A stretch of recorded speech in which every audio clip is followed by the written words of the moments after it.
வணக்கம். இன்றைக்கு பொருட்பாலில் அங்கவியலில் நாடு அப்படிங்கிற அதிகாரத்தில் 6வது குறள். கேடரியா கெட்டவிடத்தும் வளம் குன்றா நாடென்ப நாட்டில் தலை. கேடரியா கெட்டவிடத்தும் வளம் குன்றா நாடென்ப நாட்டிற் தலை. பாருங்கள், இத்தனை அழகாக ஒரு டெஃபினேஷன் சொல்லுவோம்ல, வரையறை.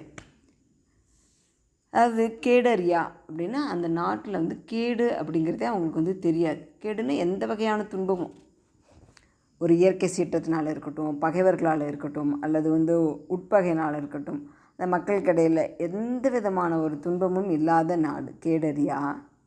கெட்ட விடத்தும் அப்படி இல்லாமல் ஏதோ ஒரு காரணத்தினால ஏதாவது ஒரு சின்ன துன்பம் வந்துருச்சு அப்படின்னாலும் அந்த சமயத்திலையும் வளம் குன்றா, அப்பொழுதும் வளம் குன்றாத நாடாக எது இருக்கிறதோ அந்த நாடு எல்லா நாட்டிலும் தலையானது அப்படின்னு சொல்லுவாங்க. அதாவது நாட்டில் மிக உயர்ந்த நாடு அப்படின்னு சொல்லுவாங்கன்னு சொல்கிறாங்க. இது எத்தனை ஒரு அழகான விளக்கம் பாருங்கள்.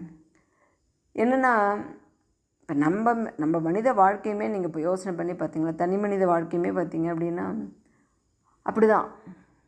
நம்ம எல்லோரும் ஓரளவு நல்லவங்களாக தான் இருக்கணும்னு நினைக்கிறோம். அறம் வழியில் நடக்கணும் அப்படின்னு, ஒரு குடும்பமாகவும் சரி, ஒரு தனி மனிதனாகவும்.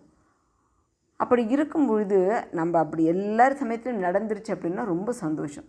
சில சமயங்கள் அப்படி முடியறது இல்லை. கேடரியா நம்ம எந்த துன்பமும் வராமல் எந்த தப்பும் பண்ணாமல் நடந்துக்க தான் விரும்புகிறோம்.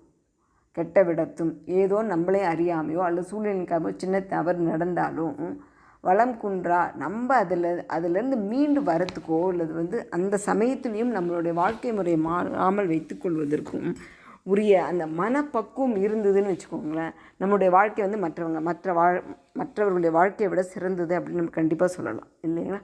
அதுவே தான் நாட்டிற்கும். எந்த துன்பத்துக்கும் உட்படக்கூடாது.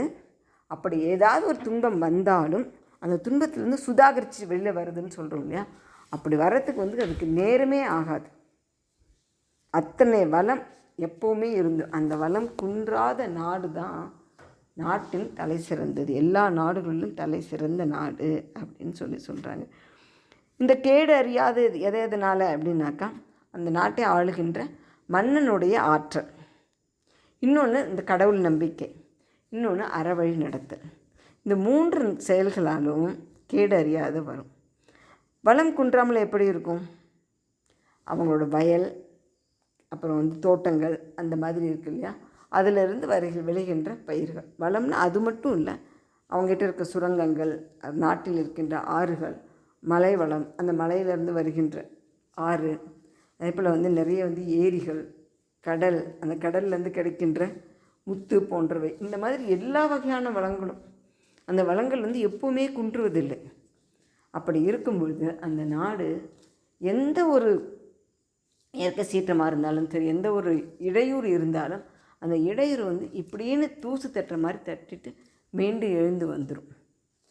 அதனால் அத்தகைய நாடு தான் தலை சிறந்த நாடு அப்படின்னு சொல்கிறார். நாம் வாழ்கின்ற நாட்டை நம்ம ஒவ்வொருவரும் அப்படிப்பட்ட நாடாக மாற்றுவதற்கான முயற்சியில் இருக்கணும். இருக்கின்ற இயற்கை வளங்களை எல்லாம் நம்மளுடைய சுயநலத்துக்காக அழிச்சிட்டு நம்ம நாட்டை நம்ம எப்படி காப்பாற்ற போகிறோம்? கோயம்புத்தூரில் அழகாக இந்த நொய்யல் ஆறு இருந்தது, இன்றைக்கி அந்த ஆறே காணோம். அந்த ஆறை மீட்டெடுக்கலாம் அப்படின்னு சொல்லிட்டு ஆர்வலர்கள் போய் நின்னாக்கா, அதை வளைச்சி யார் யாரோ கட்டியிருக்கவங்களாம் அவங்கள விடவே இல்லை. இப்படி இருந்தால் ஒரு நாடு எப்படி இருக்கும்? அதனால் ஒரு நாடு எப்படியெல்லாம் இருக்கணும்னு வள்ளுவர் சொல்லியிருக்காரோ அப்படியெல்லாம் நம்ம நாடு இருக்கணும் அப்படின்னா தனி மனிதனாக நாமும் நிறைய முயற்சிகள் செய்யணும். சரிங்களா? நன்றி, வணக்கம். நாளை எடுத்துக்கிறேன்.